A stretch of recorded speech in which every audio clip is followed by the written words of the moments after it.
प्रभु यीशु ने फरीसियों को उत्तर देते हुए उन्हें स्वर्ग राज्य के बारे में बताया कि ये दर्शन के रूप में नहीं प्रकट होता।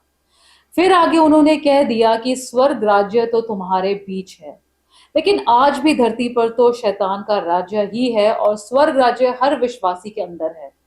पतरस रसूल ने शैतान के हमलों को झेलने के बाद हमें उसके झूठ की सच्चाई बता दी। उसकी गरज तो शेर के समान है, लेकिन एक सच्चे विश्वासी के ऊपर अधिकार कोई नहीं है। स्वर्ग राज्य के बल में शैतान का सामना करने के लिए हमें किस प्रकार तैयार होना है, आज हम इसी विषय पे बात करेंगे। पहले सुनते हैं परमेश्वर का वचन। परमेश्वर का वचन हमने संत लूका की इंजील उसका 17 अध्याय से लिया है। यहाँ इस प्रकार लिखा है, जब फरीसियों ने उससे पूछा कि परमेश्वर का राज्य कब आएगा, तो उसने उनको उत्तर दिया, परमेश्वर का राज्य दृश्य रूप में नहीं आता, और लोग ये ना कहेंगे देखो यहाँ है या वहाँ है, क्योंकि देखो परमेश्वर का राज्य तुम्हारे बीच में है। फिर उसने चेलों से कहा, वे दिन आएंगे जिनमें तुम मनुष्य के पुत्र के दिनों में से एक दिन को देखना चाहोगे और नहीं देखने पाओगे। लोग तुमसे कहेंगे देखो वहां है या देखो यहाँ है, परंतु तुम चले ना जाना और ना उनके पीछे हो लेना, क्योंकि जैसे बिजली आकाश के एक छोर से कौंध कर आकाश के दूसरे छोर तक चमकती है, वैसे ही मनुष्य का पुत्र भी अपने दिन में प्रकट होगा। परमेश्वर के वचन को पढ़े और सुने जाने से आशीष हो। आमीन। पवित्र वचन के अनुसार शैतान एक हारा हुआ शत्रु है और पवित्र आत्मा के बल से हम भरे हुए हैं, लेकिन फिर भी हम अंधेरे की शक्तियों के जाल में क्यों फंस जाते हैं? शैतान जो उसकी फोर्सेस इवल हैं, जो बुराई की ताकतें हैं, जो वो तरीका लगाते हैं किसी को भी फंसाने का, ट्रैप करने का, वो दो तरह का है। पहला है कि वो दूसरों को ये समझाने की कोशिश करता है कि तुम्हारा भला देखने वाला सिर्फ मैं ही हूं इस धरती के ऊपर, जो कि तुम्हें ये देना चाहता हूं जो तुम डिजर्व करते हो। और उसका मेथड बहुत सिंपल है, क्योंकि वो अब किसी को भी उसके स्टेटस के बारे में बताता है कि तुम इस स्टेटस के अनुसार तुम्हें क्या होना चाहिए। उत्पत्ति 3 अध्याय 1 आयत में शैतान ने सांप को इस्तेमाल किया हवा को पाप में ले जाने के लिए। बड़ा इनोसेंट कॉन्वर्सेशन थी, जिसमें उसने कहा, क्या परमेश्वर ने तुम्हें हर पेड़ के इस बाग के पेड़ों के फल खाने से मना किया है? आदम और ईव को पता था उनके हक क्या हैं, उनकी जिम्मेवारियां क्या हैं उस अदन बाग के अंदर, और किसी और के साथ उन जिम्मेवारियों के बारे में बात करने का कोई मतलब ही नहीं था, क्योंकि उससे कुछ बदलना नहीं था। परमेश्वर उनके पास हर रोज शाम को आते थे उन्हें गाइड करने के लिए, बल देने के लिए, और लेकिन ईव ने सांप के वचन को परमेश्वर के वचन से ऊपर कर दिया। किसी का भी हमारे ऊपर कोई अधिकार नहीं है जब तक हम उसे अपने ऊपर अधिकार नहीं दे देते हैं। परमेश्वर ने भी इंसान को बगैर सोचे समझे अपने पीछे चलने के लिए नहीं बनाया है, उन्होंने फ्री विल दी है। दो चॉइस हैं, पहला है यज्जर हारा, बुराई करने की चॉइस, दूसरा है यज्जर टोब, अच्छा करने की चाहत, जो कि इंसान के अंदर है। हमें क्या करना है वो हमें डिसाइड करना होता है। अब ईव को ये सांप को ब्लेम कर देना कि इसने मुझे धोखा दिया और मैंने ये फल खा लिया, वो ब्लेम शिफ्ट करने की बात है। इसी प्रकार उत्पत्ति 3 की 12-13 में आदम ने भी ईव को ही ब्लेम किया जिसे परमेश्वर ने दिया था, और उसके कहने के कारण उसने फल खा लिया। आदम तो ईव से भी एक कदम और आगे बढ़ गया, उसने परमेश्वर को ही ब्लेम कर दिया कि जिस औरत को आपने मुझे दिया उसने मुझे वो फल दिया था। दूसरा, शैतान हमारे ऊपर बड़े ध्यान से नजर रखता है, उसके जो एजेंट हैं, डेमोनिक फोर्सेस हैं, ध्यान रखती हैं। हमारे वो विचारों को पढ़ नहीं सकता है, लेकिन हमारे बिहेवियर को देखता रहता है, उसके अनुसार फिर देखता कि हमारे मन की इच्छाएं क्या हैं। जो पेड़ था वो अदन बाग में था, आदम और ईव ने उनको पहले देखा भी होगा बहुत बार, लेकिन डर के कारण उसके नजदीक नहीं जा रहे थे। शैतान ने उन्हें कारण दे दिया, और हम सबको वही करता है, वो एक कारण दे देता है, हम वो करने के लिए उसका फिर एक एक्सक्यूज दे देता है, जो एक्सक्यूज बिल्कुल सही लगता है। प्रभु यीशु जंगल में अकेले थे 40 दिनों के लिए, खाना नहीं खाया, कुछ नहीं था। और उससे पहले मत्ती 3 की 17 में परमेश्वर ने स्वर्ग से उनके बारे में और उनकी पहचान के बारे में पूरी तरह से बता दिया था कि ये मेरा प्यारा पुत्र है जो मुझे बहुत आनंद देता है, मैं इसमें खुश हूं। शैतान ने जब चैलेंज किया प्रभु यीशु को मत्ती 4 की 3री आयत में और 6ठी आयत में, वो पहले कहता है अगर आप परमेश्वर के पुत्र हैं, अगर तू परमेश्वर का पुत्र है, फिर वो कहता है उसकी उनकी भूख के ऊपर करता है कि आप परमेश्वर के पुत्र हो तो यहाँ भूखे क्यों बैठे हो? आपके अंदर बल है स्वर्ग राज्य के कारण, उस बल को इस्तेमाल करके अपने लिए पत्थरों को रोटी बना के खा लो। दूसरा जो वो प्रलोभन देता है, वो कहता है शॉर्टकट लगाओ, ऊपर से छलांग लगा दो, मंदिर से 450 फुट ऊपर ऊंचाई पर था वो। तो जो स्वर्गदूत हैं जिन्हें वचन के अनुसार पहली आज्ञा मिल चुकी, वो आपको पकड़ लेंगे और यहूदी लोग देखेंगे तो मान जाएंगे कि आप परमेश्वर के पुत्र हैं और आपको मसीहा मानकर आपका काम आसान हो जाएगा। याकूब की पुस्तक उसका पहला अध्याय उसकी 13 आयत में याकूब कह देते हैं, हाँ, जब किसी की परीक्षा हो तो वो यह ना कहे कि मेरी परीक्षा परमेश्वर की ओर से होती है, क्योंकि ना तो बुरी बातों से परमेश्वर की परीक्षा हो सकती है और ना वह किसी की परीक्षा आप करते हैं। परमेश्वर खुद परीक्षा बुरी बातों से नहीं देते हैं। परमेश्वर जानते थे आदम को एक सही साथी की जरूरत है और इसलिए उन्होंने उस साथी को बना दिया जो सूटेबल हो, उसको सपोर्ट करे, उसकी सहायता करे और जब वो गलत करने लगे उसको अपोज भी करे। राजा दाऊद ने जब बादशीबा के साथ पाप कर दिया तो परमेश्वर ने नादन नबी के द्वारा उसे उसके बारे में बता दिया। दूसरा शमूएल 12 अध्याय की 8वीं आयत में, तो परमेश्वर ने उसे कह दिया, मैंने इजराइल और यहूदा का घराना तुझे दिया था और यदि ये थोड़ा था तो मैं तुझे और भी बहुत कुछ देने वाला था कि तुम उस औरत के पीछे चले गए। मैं तुम्हें सब कुछ दे सकता था, तुम मुझसे मांगते। यूहन्ना 16 की 23-24 में प्रभु यीशु ने यह कह दिया, एक बिल्कुल क्लियर प्रॉमिस है विश्वासियों के लिए। उन्होंने कह दिया जो मांगोगे वो तुम्हें मिल जाएगा ताकि तुम्हारा आनंद पूरा हो।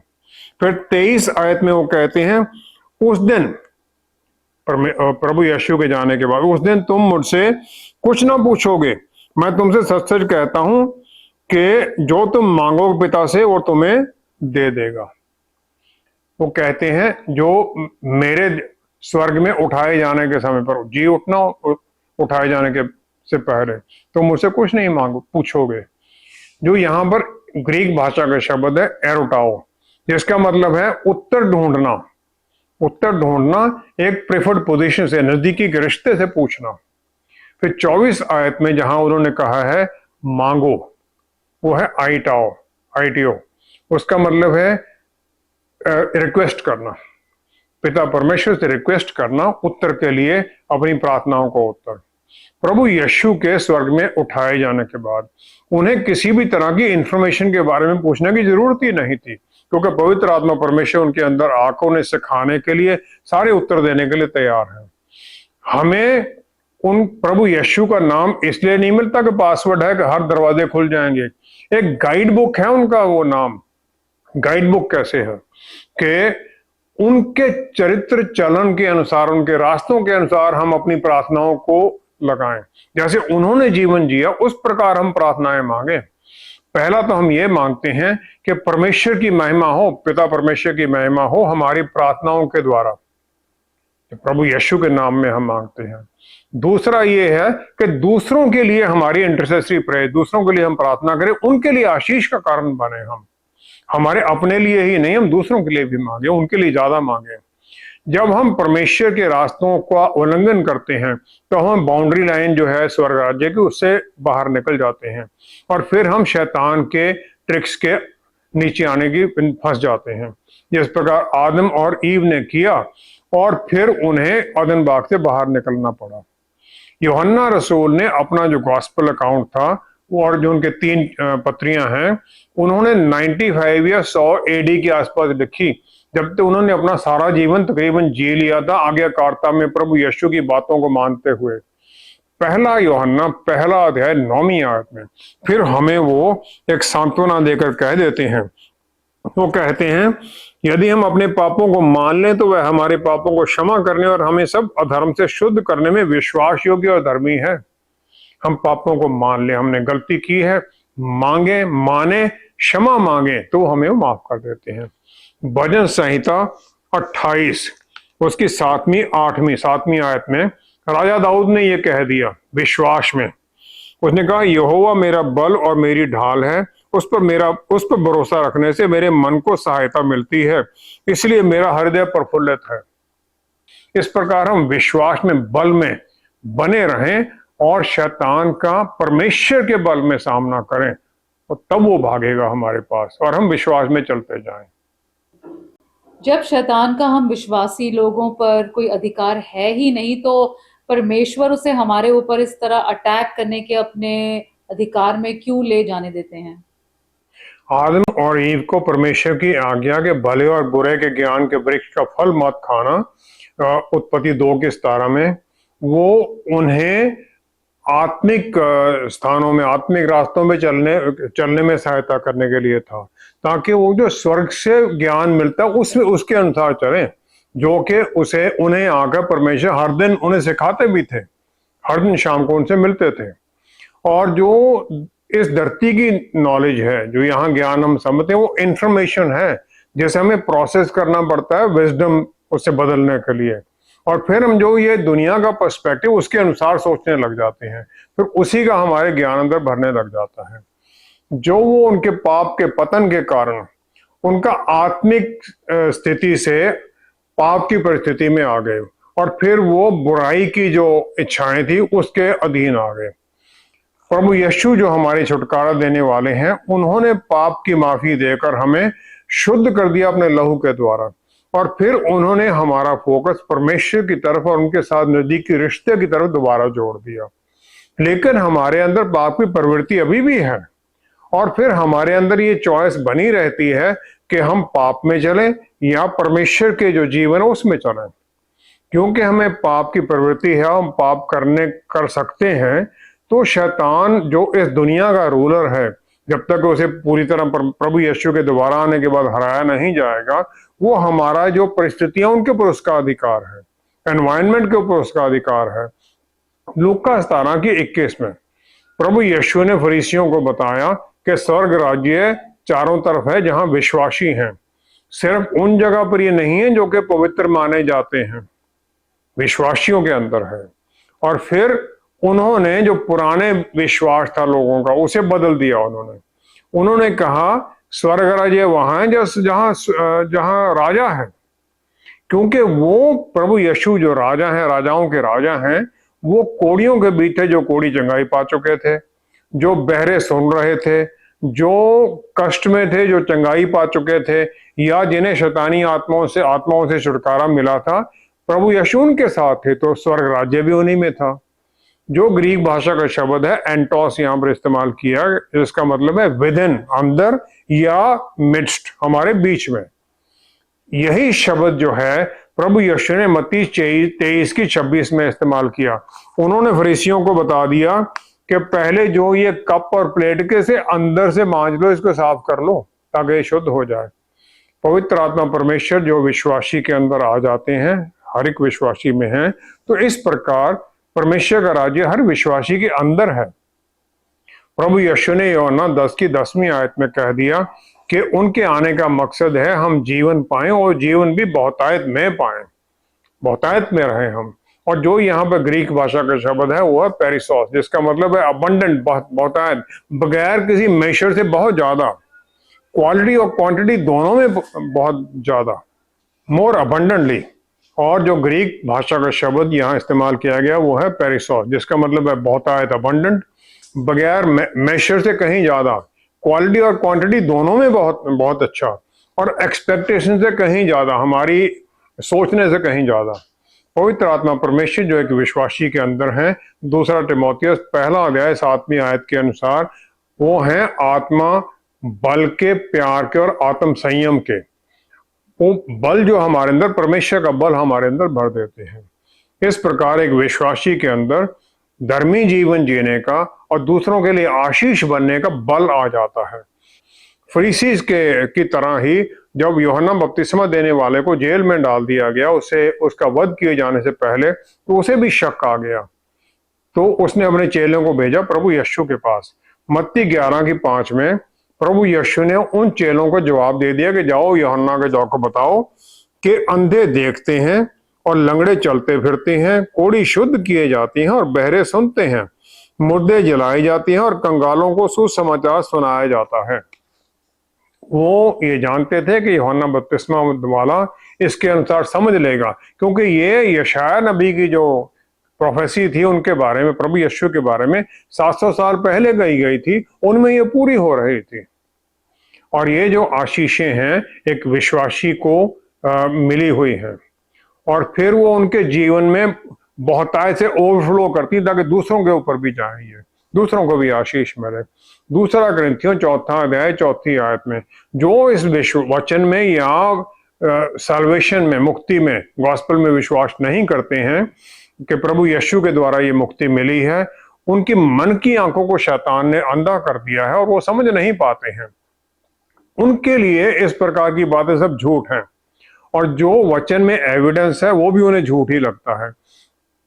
स्वर्ग राज्य में जीने का जो सही तरीका है वो पहले मूसा ने बता दिया इजरायली लोगों को, जब मूसा ने उन्हें सबसे इंपॉर्टेंट कमांड दी। सबसे इंपॉर्टेंट कमांड व्यवस्था विवरण 6 अध्याय उसकी 4 आयत में उसने कह दिया, हे इजराइल सुन। यहाँ शिमा शब्द है, और शिमा प्रेयर यहूदी 3 बार दिन में करते हैं। शिमा का मतलब है सुनना, समझना, विश्वास करना और उसकी आज्ञाकारिता में चलना। फिर उन्होंने आगे कहा परमेश्वर एक ही है, वो सब कहा। उसके बाद में 6 आयत में उन्होंने आज्ञा दी कि जो वचन, जो आज्ञाएं जो मैं आज तुझको सुनाता हूं, ये तेरे मन में बनी रहें, मन में बनी रहें। जिसने प्रॉपरली सुना ही नहीं, समझा ही नहीं, तो वो उनके मन में कैसे आ सकती है, उसका हिस्सा ही कैसे बनेंगी। फिर वो सुनना पहले आता है, समझना आता है। 7वीं आयत में फिर मूसा ने उनको कह दिया कि ये अपने बच्चों को भी सिखाना और उनके साथ बात करना, घर में बैठे हुए, मार्ग पर चलते, लेटते, उठते, इसकी चर्चा किया करना। अपने जीवन का इसे हिस्सा बना लेना ताकि बच्चे भी सीखें और तुम भी उसके अनुसार जीवन जियो। जब तक किसी इंसान ने समझा ही नहीं, पूरी तरह सुना ही नहीं परमेश्वर का वायदा क्या है, तो फिर उस ब्लेसिंग को वो पा भी कैसे सकता है। मार्को 7:16 में प्रभु यीशु ने यही कह दिया, जिसके कान हैं वो सुन ले। जिसके कान हैं जो सुन सकता है, आत्मिक कान जिसके खुले हैं वो सुने। मत्ती 17:5 में प्रभु यीशु के रूपांतरण के समय पर पिता परमेश्वर ने भी चेलों को यही आज्ञा दी, ये मेरा प्यारा पुत्र है, इसकी सुनो, listen to him, hear him. शैतान हमें मन भटकाने के लिए तरह तरह के तरीके इस्तेमाल करता है। उस समय पर, खास तौर पर जब हमें कोई खास इंपॉर्टेंट टीचिंग मिल रही हो या हम जब प्रार्थना कर रहे हो, तो हमारे मन को इधर उधर घुमाने की कोशिश करता है। परमेश्वर किसी भी तरह से हमें ऐसी बुराई वाली बातों से टेम्प्ट नहीं करते हैं। जब हम शैतान के चंगुल में फंस जाते हैं, उनके ट्रिक्स में आ जाते हैं, तब हम अपनी फ्री विल को इस्तेमाल कर रहे हैं कि हम जैसे करना हम करें। परमेश्वर उस परिस्थिति में भी वेट करते रहते हैं हमारा दरवाजा खटखटाते हुए कि कब उसका बच्चा उसे पुकारेगा और वो हाथ बढ़ाकर उसे पकड़ लेंगे। परमेश्वर तैयार हैं हर वक्त हमारी बात सुनने के लिए, लेकिन क्या हम स्वर्ग राज्य के उस राजाओं के राजा की तरफ मुड़ते हैं? एक विश्वासी को स्वर्ग राज्य का सिटीजन होने की आशीष मिली है, इसका सही अर्थ हमारे लिए क्या है? परमेश्वर द्वारा किसी का चुना जाना उनके साथ नजदीकी रिश्ते में जाने के लिए है, उनके परिवार का हिस्सा बनने के लिए, उनके बच्चे होने के लिए है, और उसके बाद में पवित्र आत्मा परमेश्वर का हमारे भीतर आ जाना उस रिश्ते के अनुसार चलने के लिए है। हम सबको रिफाइन होना है, बदलना है और ऊंचा उठना है पवित्रता और सच्चाई की तरफ, पवित्र आत्मा परमेश्वर की अगुवाई में, वचन में चलते हुए, ताकि हमारा चाल चलन, चरित्र भी उनकी आज्ञा, उनकी सिखलाई के अनुसार हो। आमतौर पर इजरायलियों की तरह, जैसे इजरायली जंगल में थे वो 40 साल के समय पर, हम बल पाना चाहते हैं, आशीषें पाना चाहते हैं, लेकिन हम आज्ञाकारिता में चलना नहीं चाहते, उनके रास्तों पर नहीं चलना चाहते। मत्ती 25:35-36 आयत में प्रभु यीशु ने स्वर्ग राज्य के बारे में बताते हुए उन्होंने कह दिया कि उस राज्य के अधिकारी हो जाओ जो जगत के आदि से तुम्हारे लिए तैयार किया गया है। पहले से ही तैयार कर दिया गया है, उसमें कौन जाएगा। वो कहती हैं, जब मैं भूखा था तुमने मुझे खाने को दिया, मैं प्यासा था तुमने मुझे पानी पिलाया, मैं परदेसी था तुमने मुझे अपने घर में ठहराया, मैं नंगा था और तुमने मुझे कपड़े पहनाए, मैं बीमार था तुमने मेरी सुधि ली, मैं बंदी गृह में था और तुम मुझसे मिलने आए। तो कहते हैं लोग पूछते हैं फिर उनसे कि हमने ये कब किया। तो वो उन्होंने आगे उत्तर दे दिया कि तुमने जो मेरे इन छोटे से छोटे भाइयों में से किसी एक के साथ किया वह मेरे ही साथ किया है। जब हम कोई अच्छा काम किसी के लिए भलाई का करते हैं तो हम ये इसलिए नहीं करते हैं कि हमें स्वर्ग राज्य में जाने का अधिकार पाना है। हम उस स्वर्ग राज्य की गवाही अपने जीवन के द्वारा देते हैं। जो भी हमें दिया गया है सिर्फ हमारे लिए ही नहीं है, दूसरों के साथ शेयर करने के लिए है। और हमें फिर जब हम जितना देते हैं उतना और भी मिलता भी जाता है। अफसियों की पुस्तक उसका पहला अध्याय उसकी 3री आयत में पौलुस रसूल कहते हैं, हमारे प्रभु यीशु के परमेश्वर और पिता का धन्यवाद हो कि उन्होंने हमें मसीह में स्वर्गीय स्थानों में सब प्रकार की आत्मिक आशीष दी है। स्वर्गीय स्थानों में आत्मिक आशीष दी है। तो इसमें जो भी हमें जरूरत है इस जीवन में, उस प्रभु यीशु की प्लान के अनुसार जो हमारा जीवन है वो सब हमें दे दिया गया है। जो ये प्रोविजंस हैं स्वर्गीय स्थानों में हैं, सिर्फ हमारे लिए नहीं है, जो हमसे सहायता मांगते हैं उनके लिए भी है। क्योंकि ये सब कुछ प्रभु यीशु में है तो हम इन्हें उनके चलन में चलते हुए ही पा सकते हैं। तो वो कैसे है? पहला, परमेश्वर को महिमा मिले हमारे जीवन के द्वारा, और दूसरा है दूसरों को भी आशीष मिले, इन आशीषों में हिस्सेदार बन जाए। तीसरा है हम ये समझ लें कि जीवन हमारा यहाँ पर कम है और हमें अभी ही उनके अधीनगी में आना है ताकि हमारा जो भविष्य है प्रभु यीशु में बना रहे। लूका 16 की पहली 9 आयत में प्रभु यीशु ने एक श्रूड मैनेजर जो चालाक भंडारी था उसके चलन के द्वारा, उसके पैराबल के द्वारा शिक्षा दे दी। वो जो एस्ट्यूट जो श्रूड मैनेजर था उसने अपने मालिक के जो पैसे थे उससे अपने रिश्ते बना लिए। प्रभु यीशु ने उसके धोखे के काम को ही ऑलमोस्ट कमेंड कर दिया, उसे रिकमेंड कर अच्छा कह दिया। उन्होंने ये कह दिया फिर कि मैं तुमसे कहता हूं अधर्म के धन से अपने लिए मित्र बना लो ताकि जब वह जाता रहे तो तुम्हें अनंत निवासों में ले ले। उन्होंने ये नहीं कहा अधर्म का धन कि तुम चोरी करके दूसरों की सहायता करो। उन्होंने ये कहा जो तुम्हें दिया गया है वो सब शैतान के कंट्रोल में है, तुम उसे इस्तेमाल करो ताकि तुम्हारे रिश्ते बने, दूसरों को वचन सुनाओ और उस वचन के अनुसार दूसरों को वचन में आने की सहायता करो, स्वर्ग राज्य में आने की सहायता करो।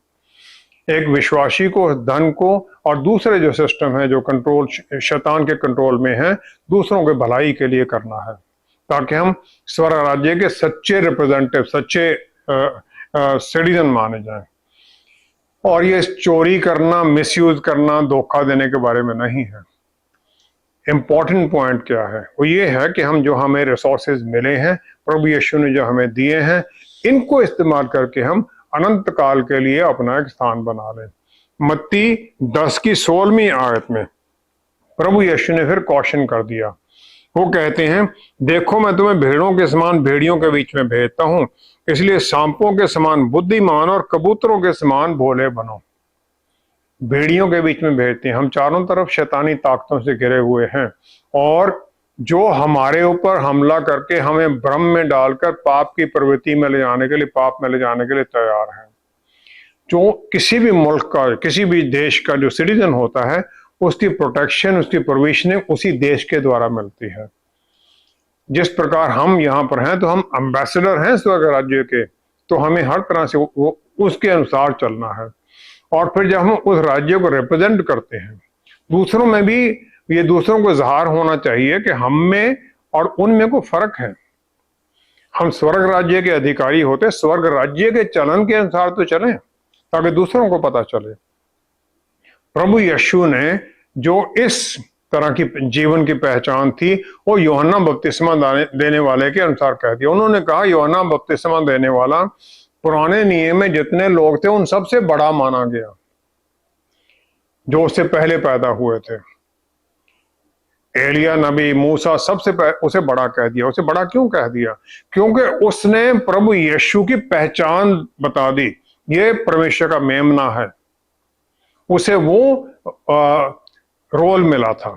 और फिर उन्होंने आगे कह दिया कि जो स्वर्ग राज्य के अनुसार जीने वाला सबसे छोटा से छोटा भी है, लीस्ट जो है, वो भी यूहन्ना बपतिस्मा देने वाले से बड़ा है। मतलब पुराने नियम वाले सब संतों से बड़ा हो जाता है। क्या हम इस आशीष की परिस्थिति को समझते हैं? क्या हम ये समझ सकते हैं कि हमें कितना अद्भुत आशीष दी गई है? प्रभु यीशु मूसा से आमने सामने एक मित्र की तरह बात करते थे, निर्गमन 33 की 11 के अनुसार। लेकिन एक विश्वासी के अंदर पवित्र आत्मा परमेश्वर है जो हमें सब कुछ सिखाते हैं और हमें प्रभु यीशु के वचनों के बारे में बताते हैं और जो उनके वायदे हमें वो बताते हैं। क्या हम उनकी आवाज को सुनते हैं? क्या हम उस सुनने की कोशिश करते हैं? हमें हर आशीष स्वर्गीय स्थानों में प्रभु यीशु में दे दी गई है। क्या हम पवित्र आत्मा परमेश्वर से ये आशीष मांगते हैं कि हम उस स्वर्गीय स्थानों में से जो आशीषें हैं प्रभु यीशु के चलन के अनुसार, उनके कामों के अनुसार इस्तेमाल करें, यहाँ पर वो हमारी सहायता करें ताकि उन आशीषों के द्वारा हम दूसरों की भलाई कर सकें। प्रभु यीशु ने वो 5 रोटी और 2 मछलियां पकड़ी, स्वर्ग की तरफ देखा। जो स्वर्ग में आशीषें उनके नाम पर लिखी गई थी, उनके परमेश्वर के पुत्र होने के कारण उन्होंने वहां से वो टैप कर दिया और सप्लाई शुरू हो गई। 5 रोटियों से 5000 परिवारों को, 12 से 15,000 लोगों को तृप्त कर दिया। उन्होंने आनंद का भोजन दे दिया। जब हम इस प्रकार जुड़ने लग जाते हैं स्वर्ग राज्य के अधिकारी होते हुए, तो ये सब कुछ हमें मिलने लग जाता है। क्या हम इस प्रकार विश्वास में परमेश्वर को ढूंढते हैं? क्या मैं ये विश्वास करता हूं कि परमेश्वर मुझे ज्यादा ढूंढते हैं जितना मैं उनको ढूंढता हूं? वो मुझसे प्यार करते हैं, वो चाहते हैं मैं उनके साथ जुड़ूं। और स्वर्ग राज्य में और धरती के राज्य में जीवन का बस यही एक फर्क है, किस राज्य में हम रहना चाहते हैं। उस राज्य, चाहे स्वर्ग राज्य है, तो उसके अनुसार, उसके कामों के अनुसार चलें, उसकी आत्माओं के अनुसार चलें। जिस राज्य के कामों को आप करने लग जाते हैं वही हमें कंट्रोल करने लग जाता है, फिर हम उसी के अनुसार अपना जीवन जीने लग जाते हैं। परमेश्वर जबरदस्ती किसी से नहीं करते हैं। फैसला हमें ही करना है कि हम स्वर्ग राज्य के अनुसार चलें, उसके जीवन के अनुसार अपना जीवन जिएं, या इस धरती के जीवन के अनुसार, इस राज्य के अनुसार जिएं। अंत में स्वर्ग राज्य में जाना तो स्वर्ग राज्य में जाएंगे, उसके अनुसार जिए हैं। और अगर अंधेरे के राज्य के अनुसार जिए हैं तो फिर आग की झील तो तैयार ही है। आज हम फैसला करें किस पर हमने विश्वास करना है, प्रभु यीशु पर या शैतान पर। उसके अनुसार फिर हम अपने आप को समर्पित कर दें। आइए हम प्रार्थना करें। पिता परमेश्वर, क्या ही धन्य है आप, अपने प्यारे बेटे को आपने भेज दिया हमें हमारे पापों से मुक्ति देने के लिए, हर तरह से आशीषित करने के लिए पवित्र वचन दे दिए आपने, ताकि उन वचनों के अनुसार आपको जाने, हम प्रभु यीशु के द्वारा आपको जाने, फिर प्रभु यीशु के अनुसार अपने जीवन को जीते हुए हर तरह से हम स्वर्ग राज्य के अधिकारी होकर हर अधिकार में, आशीष में चलें, ताकि हम दूसरों को भी वचन के बारे में बता सकें, आपके राज्य के बारे में बता सकें, आपसे जोड़ सकें।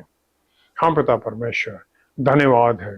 पवित्र आत्मा परमेश्वर हमारे भीतर है, हमें सब सिखाते हुए, बस हम आज्ञाकारिता में आपके वचन के अनुसार चलते ही जाएं।